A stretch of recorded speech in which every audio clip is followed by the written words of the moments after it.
Почитувани граѓани, почитувани медиуми, драги студенти и ученици. Во пресрет на најавеното отворање на средношколските и студентските домови низ државата, надлежните институции донесоа протоколи за целосно безбедни услови за живење. Домовите ќе функционираат со строго почитување на протоколите и препораките на Комисијата за заразни болести, донесени на седница на влада, според кои во една двокреветна соба може да биде сместено само едно лице, а во соба со над 2 кревета може да биде сместени максимум 2 лица. Ке се одржува редот и дисциплината со ограничено движење и редовна дезинфекција, се со цел да го заштитиме здравјето на студентите и да овозможиме квалитетно следење на наставата и непрекинат образовен процес.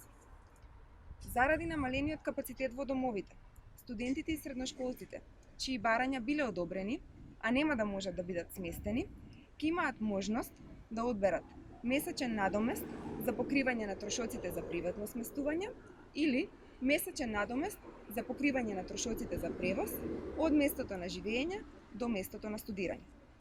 Со оваа мерка ќе бидат опфатени 884 студенти и 347 ученици.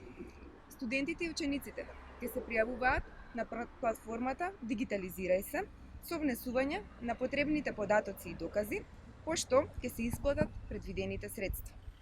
Овие решенија се донесени заедно со студентите и средношколците, кои се вистински партнер и вклучени во креирањето на мерките, а нивните барања се имплементирани во новите предлози за законски измени на законите за ученички и студентски стандард.